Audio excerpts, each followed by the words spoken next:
Idee teha Eesti matus Vene Draamateatris tekkis mul pärast seda, kui Philipp Loss, Vene Draamateatri juht, tegi mulle ettepaneku lavastada midagi Eesti klassikast.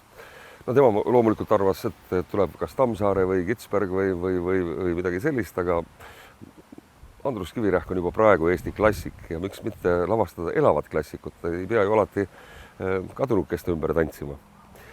Ja kui see 1,5 aastat tagasi esietendus Vene Draamateatri suures saalis, siis mul tegelikult korraks käis mõte peast läbi endal ka, et aga miks nad ei võiks seda suvel väljas mängida.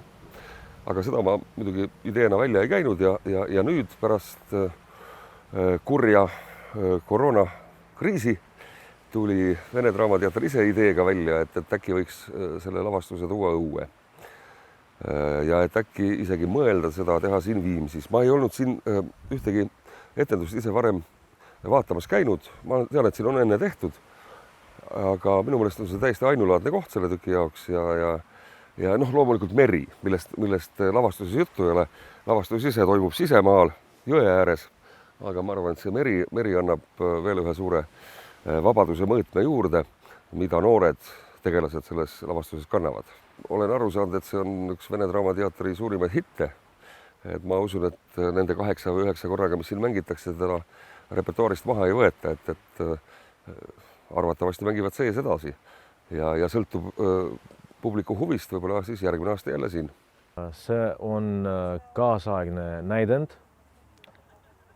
Kaasaegne näidend Andrus Kivirähk on autor ja kirjutatud, kui ma ei eksi, 2002. aastal.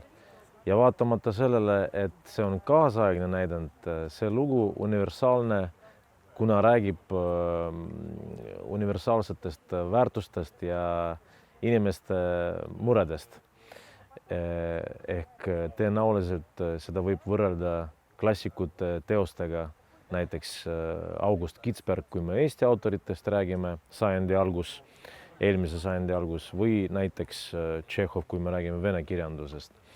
See lavastus, meie Vene teatri lavastus on teine kord, kui seda lavastatakse. Esimest korda lavastati seda Eesti Draamateatris ja mängiti 17 aastat. Meie mängime seda teist hooaega ja Draamateatris see žanri poolest on tõenäoliselt farss, komöödia, farss. Meil on see pigem tragikomöödia või must komöödia. No autoril on kirjutatud see must huumor sisse ja me üritame seda ikka mängida. See on lugu Eesti perest. See on lugu traditsioonilisest perest ehk siis konservatiivsetest väärtustest.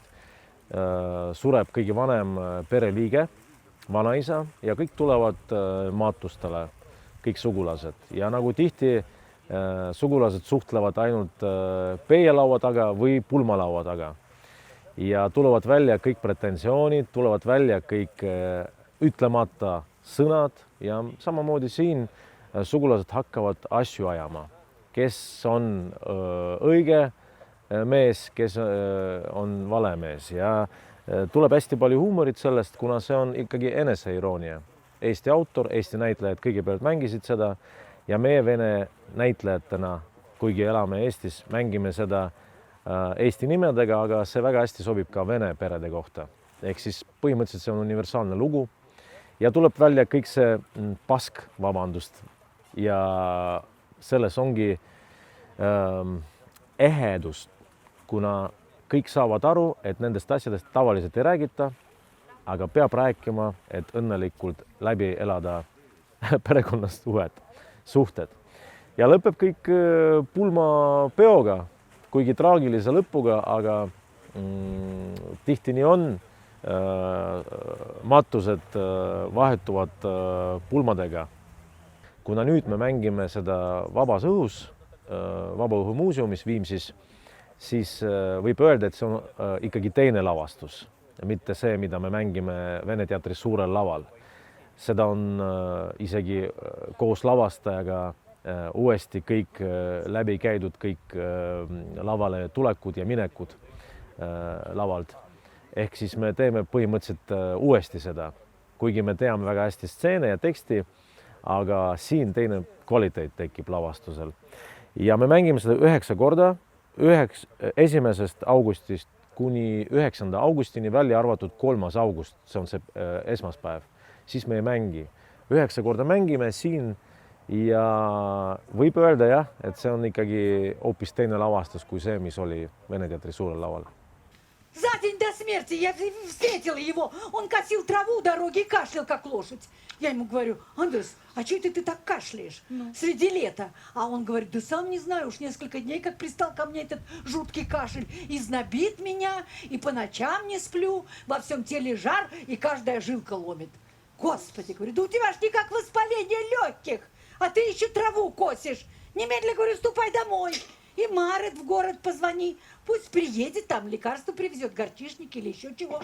А он говорит: ну чего я буду звонить, зачем я буду их отвлекать, у них там своих дел не в проворот.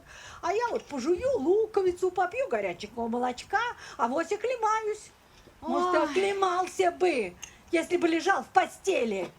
А он, понимаешь, дрова колоть начал. Ну на кой черт ему понадобились эти дрова среди лета? Сама не понимаю, Ида. Зачем ему эти дрова нужны были? Сась бы ему наколол, мы все равно собирались в выходные приехать. Ой, это не могу себе простить, что в прошлые выходные мы не приехали сюда к отцу. Ну, у нас, извини, дом отцовый. Отца Сася в Пярну. Там же сейчас никто не живет. Сад знаешь какой? Неделю пропустишь, все, заросло сорняками. Ой, боже мой, я в прошлые выходные, наверное, в 6 утра вышла. Что-то копала, полола, возилась. Спину некогда было разогнуть, понимаешь? Я не знаю, как нам теперь справиться с этими 2 домами. Ума не приложу.